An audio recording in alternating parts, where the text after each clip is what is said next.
Fly Fishing America with Chad Foster. Brought to you by Ford.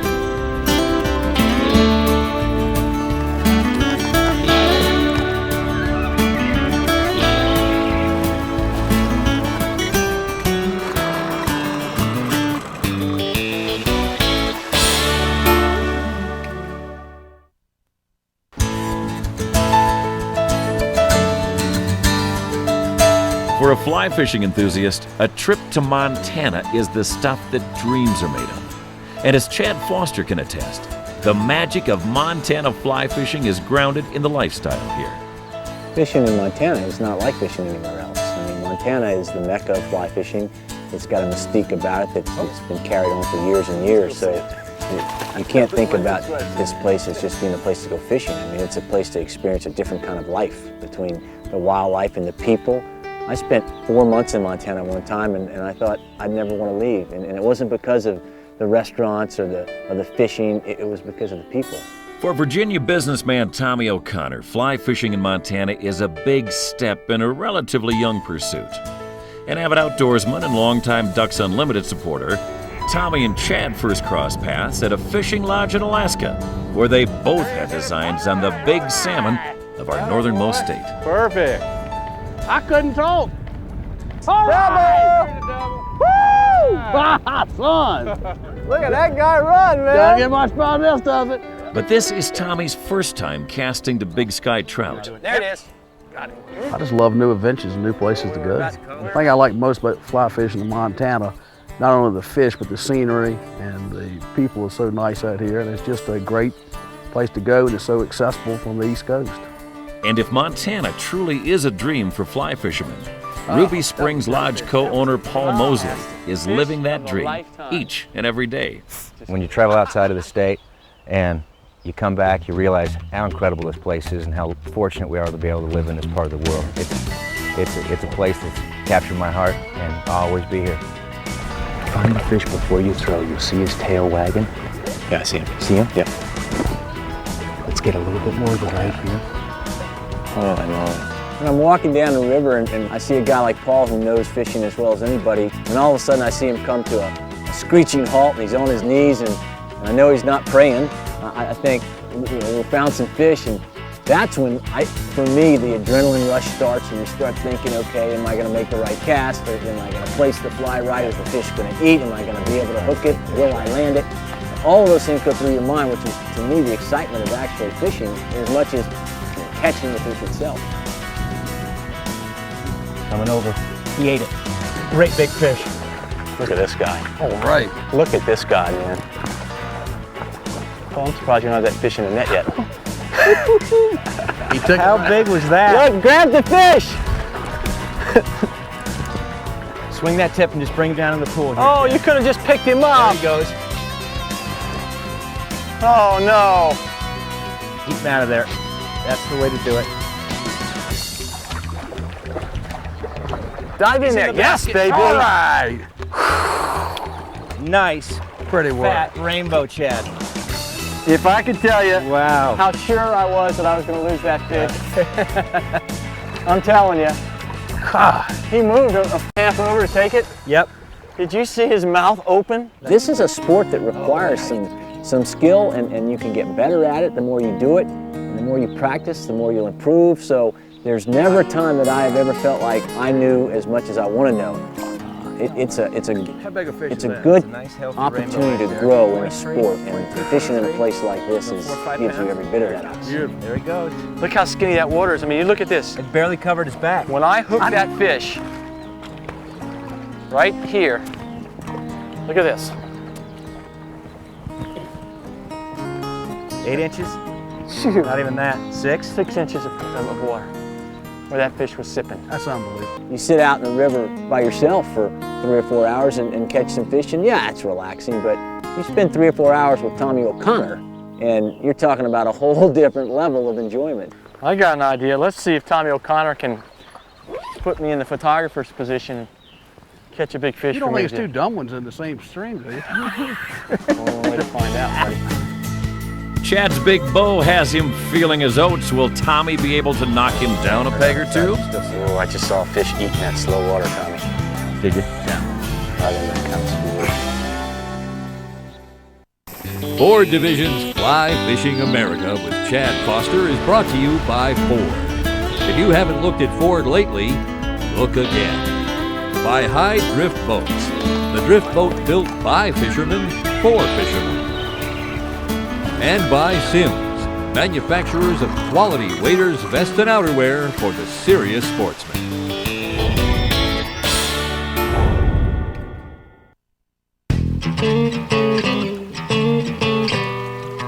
If you were the runt of the litter as far as trout streams go, you couldn't pick a better brood than the one enjoyed by the Little Ruby River.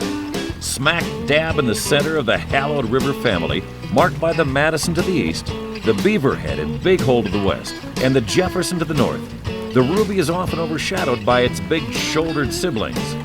But given the genetic imprint of the rivers around it, it's no surprise that the Ruby fish is much bigger than its diminutive size suggests it would. The Ruby presents a challenge for most any angler unfamiliar to small water. But as Ruby Springs Lodge co-owner Paul Moseley knows full well, the right approach goes a long way in easing a beginner's transition to small water fishing. Oh, yeah. My assessment of Tommy O'Connor is he's easygoing, pleasure to spend time with on the water, and has the right attitude. Hey, Tommy, you look good, man. Looking good and fishing don't always add up. Doesn't take the fishing too seriously, which is an important part of it, and just out there to have fun. And it's that's infectious. The ideal guide is one that makes you feel like a friend, that works with you but can cut up with you too, so you don't feel like he's being paid to do it, that's just a buddy that you're fishing with. What could I have done different there?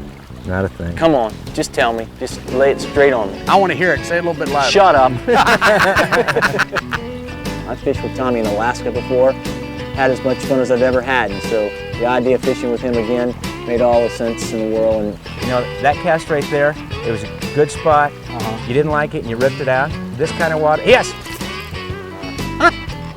Keep it up, keep it up. so much for that sentence. I mean, that's the way to do it. That's nice, healthy little brown. Beginner's luck. Nothing wrong with that. Hey, Netman, Grab how that. about holding up your end he of the doesn't. He deal? didn't earn the net on that. Tommy knows that didn't qualify. How old is that fish? That fish is probably between 1 and 2. You know what else I didn't see, Mr. O'Connor? I didn't see you look at me after you landed that fish and say, "Well, okay, your turn." Never saw that. Did you see that, Paul? I didn't see it. Keep waiting. Hey, Yeah. and you know, Chad, I was looking for it too. To be in a place in Montana where trout haven't been stocked here for 30-something years, you know that this is kind of the way it was many, many years ago. And that makes it even more special than it probably would have been elsewhere. Pretty piece of water, isn't it? Well, just the whole thing. The water, the view, the scenery, the weather. Me.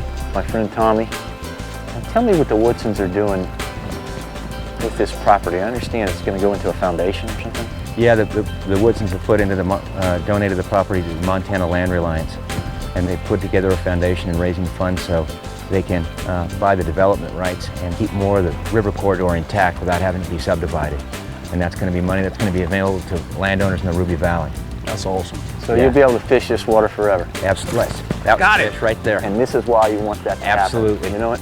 You meet some very extraordinary individuals as you move around this great country we live in. And when I come across a couple like Craig and Martha Woodson, I realize that these are people who are going to make the world a better place.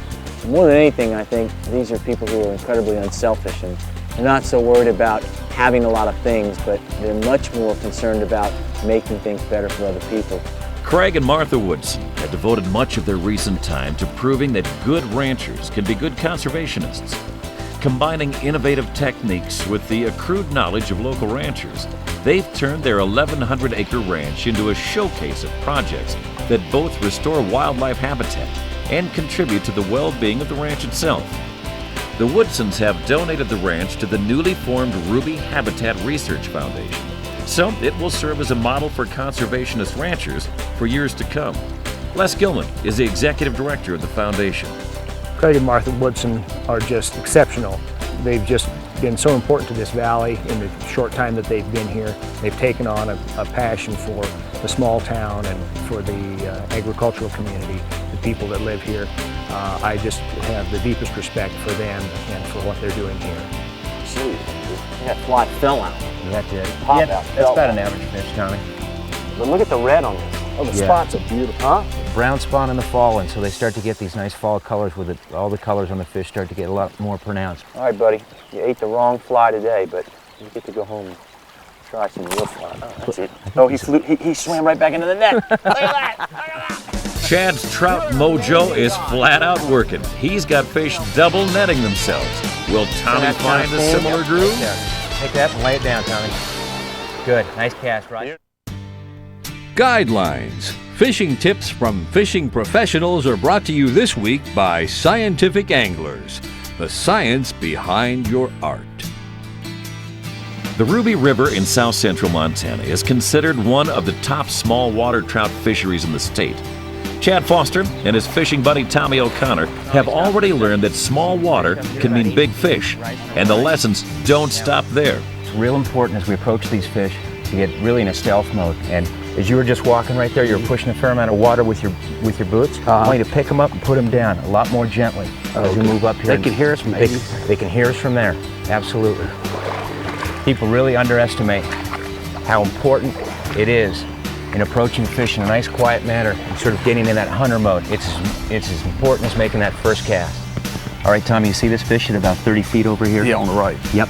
Here's what we want to do. Before we make that cast directly over the fish, we want to get that line measured out off to the left-hand side of the fish about 15 or 20 feet. And once it's set at the right amount of distance, I want you to take that cast and lay it first time over the top of the fish and making that cast count. Because if you don't, that fish will see that line and get spooked every time. Oh, okay.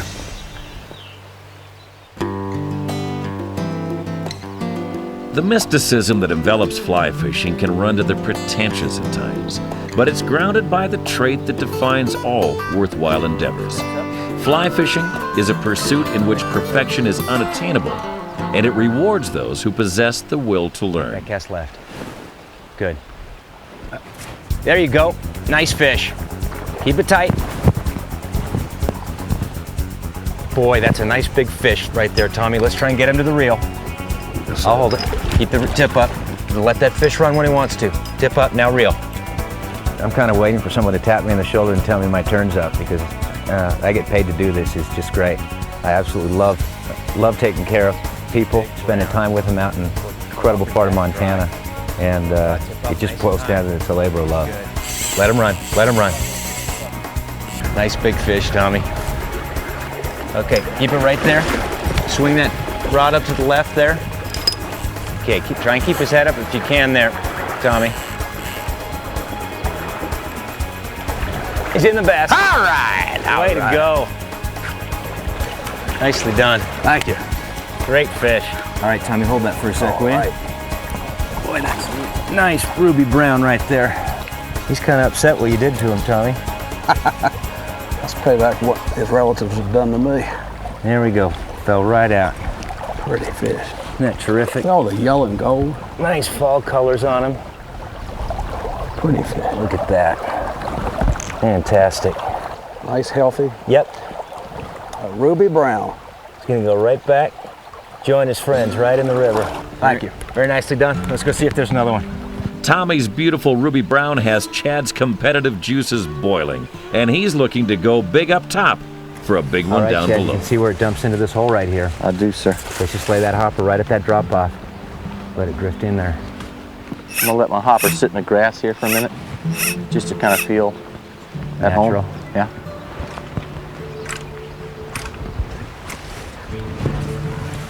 Lay that down. Do I need to be further? Strip it in a little bit. Let's push that fly just about 1.5 feet farther right, more than the center part of the current. That's it. Why didn't you say so? Perfect. Why didn't you say so? Come on, fish. Oh my God! Saw that? Big fish ate it. Get out of the grass. Get out. I gotta get in the water. Yeah. All right with you? Pretty fish. Yeah. Nice big fish. Ate that hopper, Chad. Did you see that mouth come in through there? It took everything I had Way to to not wait on yank it, to not jerk it. Where's the best place to land this? You know what? We can just step down in this hole, and we got a little bit of soft water on the side.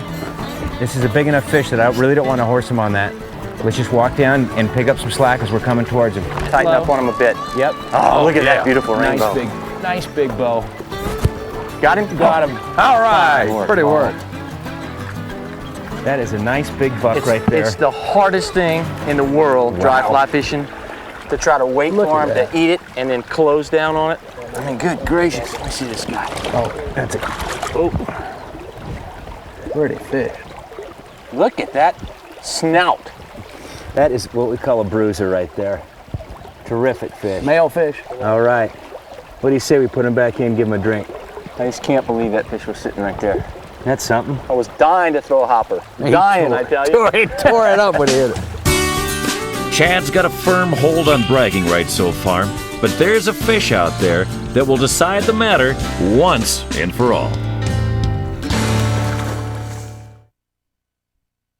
Ford Division's Fly Fishing America with Chad Foster is brought to you by Ford. If you haven't looked at Ford lately, look again. By High Drift Boats, the drift boat built by fishermen for fishermen. And by Sims, manufacturers of quality waders, vests, and outerwear for the serious sportsman. You see my fly? Yep. Got a fish on it. Up to this point on Montana's this Ruby guy. River, Chad's years of experience have enabled him to outfish his buddy Tommy, a relative newcomer to fly fishing. But Tommy's a quick study, and he's looking to put a small dent in Chad's ego. But that's it. He's coming over. He's coming. Yes. Pay attention on him, but let him run if he wants to. Rod tip left. Don't let him go into that Get your rod structure. tip, Tommy. There you go. Oh my God. There you go. Get it behind your finger. There you go. Let him run. Let him run. He's in charge, buddy. That was fantastic. That was awesome. Let him go. Let him see go. Oh! I don't think he did anything wrong. Not a I think thing. he shook it right out. Pleasantly disappointed. Sort of. You know what he wants to say. When you hook that fish in a lifetime, you fight it, and you know you've got it. The guy's got the net there. You just ready to put it in, all of a sudden, here comes your fly. That leaves you a cold feeling, but it gives you the incentive to get the next one. The search for the next one took them to a spring-fed pond at the Ruby Springs Lodge, where Tommy was the first to get rigged up. I gotta put a little stinger behind it. Oh, Big fish, Tommy. I got this. Holy smokes. Tommy, you needed your good luck buddy over here. Nicely done. That is a nice big fat trout, Tommy. Let that fish run if he wants to run. We got a net? We got a net? We got a net. Okay. I think that might be a picture fish there. Oh my God, look at the size of this fish. Oh, you caught the hog of the You whole caught the lake. hog. Reel, fast, keep it tight. Lift that rod tip up. Holy frickin' moly. Let him go, let him go. Reel a little bit and come towards me, Tommy. Keep the rod tip high and swing that nice and soft over the top of my Not too head. much pressure. He's in the basket. Yeah! Son! Tommy, That's picture Tommy. Look at that rainbow. That's Oh picture my fish. God! Tommy, Right. you hooked him without us talking to you. We're tying on. All right, man, you got to get in there for a good photo here. Oh my God. All right. All yours. One Remember, in the belly, give me nice, straight up and down. You guys having fun?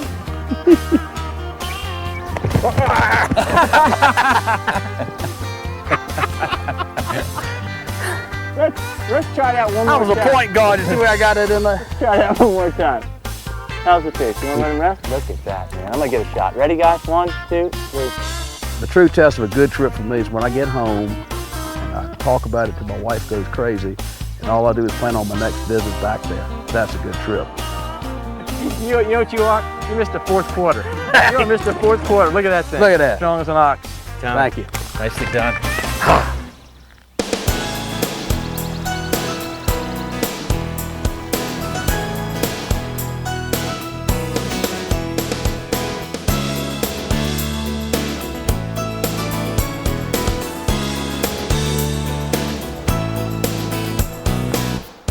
This has been a presentation of ESPN, the worldwide leader in sports.